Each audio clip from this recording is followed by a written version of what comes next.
And, like, be careful who you get into business with. The more successful any of you would get, anybody listening to me, you have to be careful who you do business with. Because if it goes wrong and you choose a crazy person, it's going to land on you.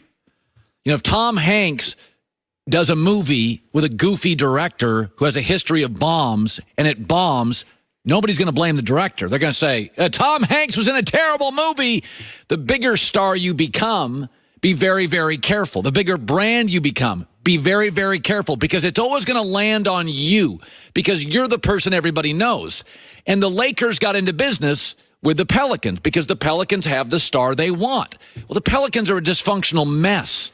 You got a GM who David Stern publicly criticized. And they were going to give Chris Paul away. They've had multiple trades, free agent moves. They haven't worked. Anthony Davis has played in 7 years with one All-Star, Boogie Cousins, and now he's gone. It's been a mess. But this is going to land more poorly on the Lakers because they're the bigger brand. And Chris Broussard on Undisputed this morning in regards to Anthony Davis and the Pelicans, and they should be patient. Here it is. I would wait to see what Boston offers. Maybe it's better, maybe it's not. See what the Knicks offer if they get a top 1 or 2 pick. Maybe I want that. And if not, I can get this Lakers deal. Maybe we start the season. If Boston doesn't blow us away with an offer, maybe we start the season with AD. He can't go anywhere. It gives me more time to analyze these Lakers pieces. And maybe LeBron gets hurt again, and AD no longer wants to go there. I've got too much time left with him under contract to be rushed into a deal right now. What's interesting here is so far for the Lakers, this has just been an optical mess. It's not a disaster they don't get him by today. That's not a disaster. It's an optical mess. It was sloppy and they don't get him. It could become a real mess if Chris Broussard is right. And what's interesting is LeBron's injury actually exposed a lot of things about the Lakers. It was LeBron's first major injury. First it exposed, LeBron's human. 15th year, he gets hurt too. It exposed their young players as, wow, they really are lost unless LeBron's on the floor. It exposed currently the front office that can't get a player. And then, frankly, Luke Walton didn't look good optically. And now, unless AD comes out and says, I will only play for the Lakers, which I don't believe he is going to say. In fact, I read yesterday he likes the Knicks too. What is plan B? Right now, this is just an optical mess. What happens if it becomes a complete mess and they don't get him? And Chris Broussard is right. And you start the season. Pelicans still have the rights to their star. Pelicans have several suitors for their star. They've got the leverage. Kevin Durant, look at the free agent market next year outside of Anthony Davis. Kevin Durant is not going to play with LeBron. Kawhi Leonard, I'm told he doesn't want to play with LeBron. Kyrie Irving, I don't buy that he wants to play with LeBron. I think he'll stay in Boston. I don't think he's going to be a Knick. Klay Thompson, please. The Warriors are going to max him out. They're going to give him everything they can.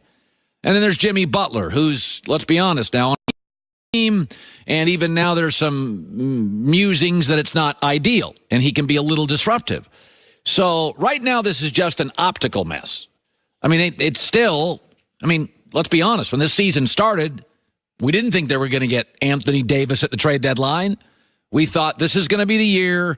LeBron feels it out. Probably a 5 or a 6 seed. That's what we all thought. It was going to be, they were going to be, maybe win a playoff series.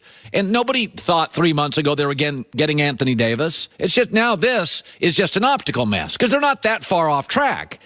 But if they start next season and still don't have him, then you got yourselves no plan B that I can see. And it is also a cautionary tale that, the Pelicans are kind of a dysfunctional mess. NFL people all in their NBA office. A GM that David Stern called out. A star player who wants nothing to do with them. And Lakers got into business with them. And all the last 9 days, stories now, they're just manipulating the Lakers. The Lakers look bad in this. Pelicans just look like the Pelicans. But this is the way the Pelicans do business. Lakers are a glamour franchise. They're the Yankees. They're the Red Sox. They're the Cowboys. They're a glamour franchise. The Patriots. Hey, they look messy. Joy Taylor with the news. No. Turn on the news. This is the Herdline News.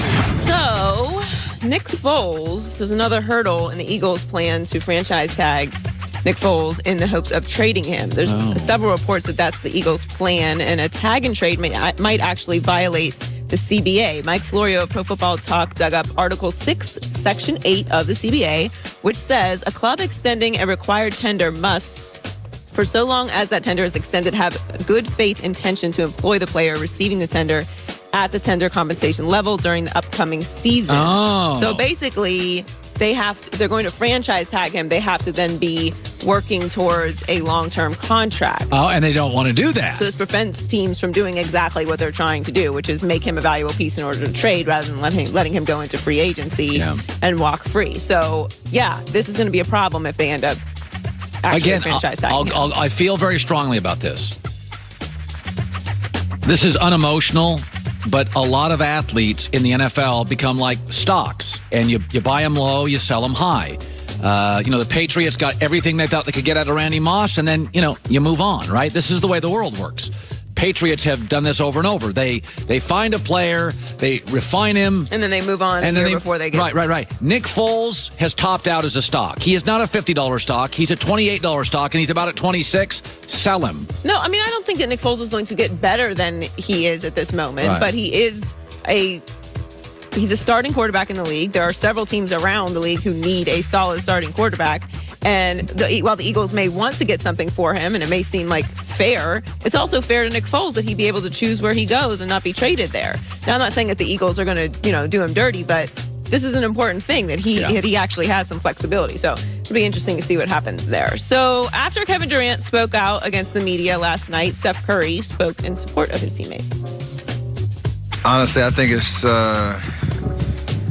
him not being able to control his own voice. What he can't control is BS that happens in the media, or people making a decision for him, or all this other stuff. I'm sure from his standpoint, frustrating. So he's again, the way he plays basketball and the way that he is as a teammate and all that type of stuff. That's all we're worried about, and I think he's doing a great job of that.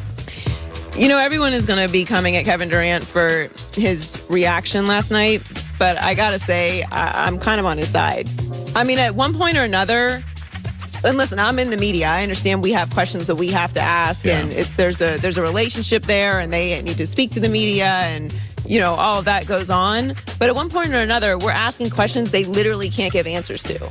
So while we feel like, okay, we need to give the story that the fans are looking for, the fans want to know what he's thinking, there's no win for him. He can't give an answer that wins. If he gives a vanilla answer, it's just going to continue. It's not just the question. He doesn't like the speculation. Well, this is a speculative he needs to be story. Aware that exactly, it is a speculative story. It's the state of his contract that's going to open that up. So while he needs to be aware that this is a thing, and obviously NBA free agency has its ups and downs like everything else does. It's great for players to have flexibility. It was great for him to have the ability to leave and go to Golden State and win 2 championships. And with that comes the responsibility of people want to know where you're going, because it changes the course of NBA history and changes the course of also helps entire franchises and jobs. It makes him money. If people speculated about me moving companies, that's great for my brand. It makes people aware of me. Now, would I get tired of the same question over and over at a press conference? Yeah, I get that. But it's more than him, though, I think. I think the reason why he's getting frustrated is not just from getting the same question all the time. It's exactly what's going on with the Lakers. It takes away from what you're actually doing in that moment. NBA free agency has become bigger than the actual games during the regular season. The only thing bigger than NBA free agency in the NBA is the NBA playoffs. But if you speculated about my movement, it doesn't affect my show. I come in and put my head down, and I mean, again, it might not affect you and your show, but it might affect everyone else around you. Well, I mean, Kevin Durant's job is to go, head down, put your phone down for a few hours, play. That's what he's saying. But even if he puts his phone down, he still has to go talk to the media and ask the same question. I get the annoyance with the question, but speculation is the business he's in due to his contract, and he could go all in on the Warriors. I mean, LeBron signed a 4-year deal with the Lakers, so nobody's going to ask about him moving. I don't agree with him doing that, because then that takes away his leverage from a from a franchise, and the franchise has no obligation to be loyal to him in that spot. So I am fully for controlling your own destiny. But that's I'm just not saying true. There's no escape. That's not true. He is now a veteran. They can't just ship him off to the cruddiest franchise. So if he goes all in on a contract, players do have rights once they've been in this league for a long time. Now, again, if he was his second year in the league, I support players on this stuff always. But when superstars are getting what essentially is happening, and I'll ask Chris Mannix about this, when superstars are getting dusted up about speculation talk. No, I don't. I think that's what I'm saying. I think it's bigger than that. I think he limited it to that one thing and that one story.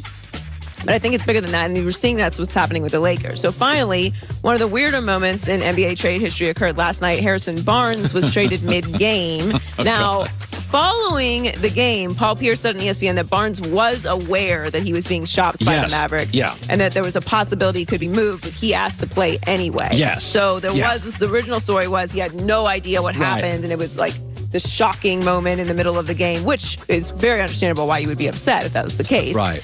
So it's not that he had no awareness that this was happening, but LeBron wasn't happy with the way it happened. He posted a picture of Harrison Barnes and said on Instagram and said, "Let me guess, this is cool because they had to do what was best for the franchise, right? Traded this man while he was literally playing the game and had zero idea. I'm not knocking who traded him because it's a business and you have to do what you feel is best. But I just want this narrative to start to get real change and not when a player wants to be traded or leaves the franchise that he's selfish or ungrateful. But when they trade you, release, waive, cut, etc., it's best for them. I'm okay with those. Honestly, truly am. Just call a spade a spade." Yeah, no. LeBron is wrong that Harrison Barnes chose to play. But I will say this. This is why I defend players. So Harrison Barnes was in Golden State, about to be part of a great dynasty, and they ship him to cruddy Dallas. And then Dallas then gets